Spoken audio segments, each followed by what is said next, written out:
First at 5, Multnomah County has officially found an organization to run the new deflection center opening in Portland. But it's a group you may not have heard of before. Fox 12 investigative reporter Ezra Kaplan has been digging into the documents and joins us now with the story. Ezra? You know, on September 1st, it will once again become illegal to possess hard drugs in Oregon.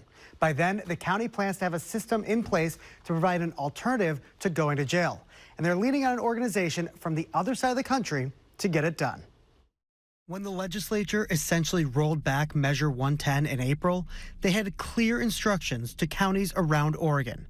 Set up a deflection center. In Multnomah County, that task has fallen to Chair Jessica Vega-Peterson, and she has a deadline of September 1st. So that is the day on which law enforcement would be able to arrest somebody, take them to jail for that possession of the controlled substance. Today, her office announced that the new center would be run by a recovery services organization called Turk House. But until now, they have only operated in Baltimore. Commissioner Julia Brim Edwards actually visited their program at the beginning of this year on a research trip. I was tapped by the county commission to lead a process to stand up a 24/7 drop-off sobering center.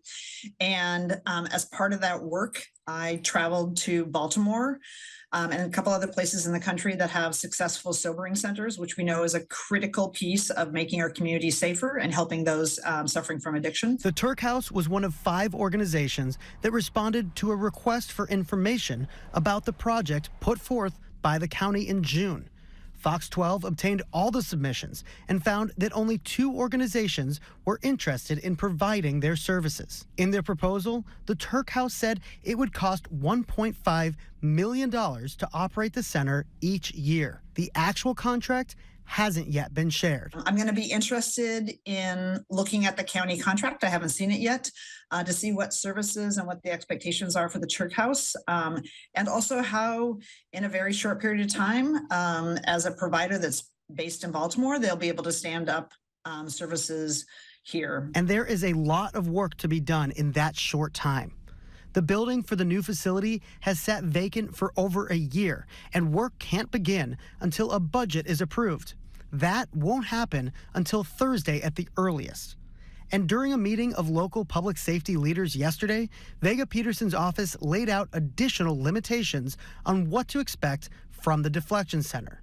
The new facility will not be open to the public for walk-ins. The only way to get services there will be getting dropped off by law enforcement. And there won't be any actual sobering services offered until spring of next year at the earliest. Well, I'm really concerned, and I just expressed it in this morning's commission meeting, that the county needs to do 2 things, and I think the county is capable of doing 2 things. It needs to set up a deflection center, which has a very specific narrow focus, which is those that are caught with drugs and they're avoiding arrest.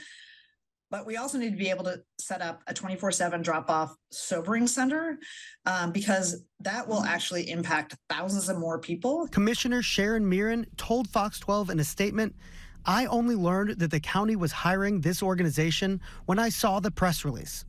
This is yet another attempt by the chair to deflect attention from the complete lack of plan or process around providing the real sobering center or deflection program we need. I very firmly believe that we should be making decisions in public. And to date, most of the decisions and the conversations about deflection and what's going to be required of those being deflected, what the county is going to provide, have all been in private. So I absolutely think we need to have this conversation in public. Now, I just got off the phone with Commissioner Lori Stegman, who said that while there have been some challenges around communication, she is really excited with the progress that they've made. She says the people have been clamoring for us to do something, and we are. Now, we also reached out to both Turk House and Chair Vega-Peterson's office for additional comment, but we haven't heard back yet. Reporting in studio, Ezra Kaplan, Fox 12 Oregon.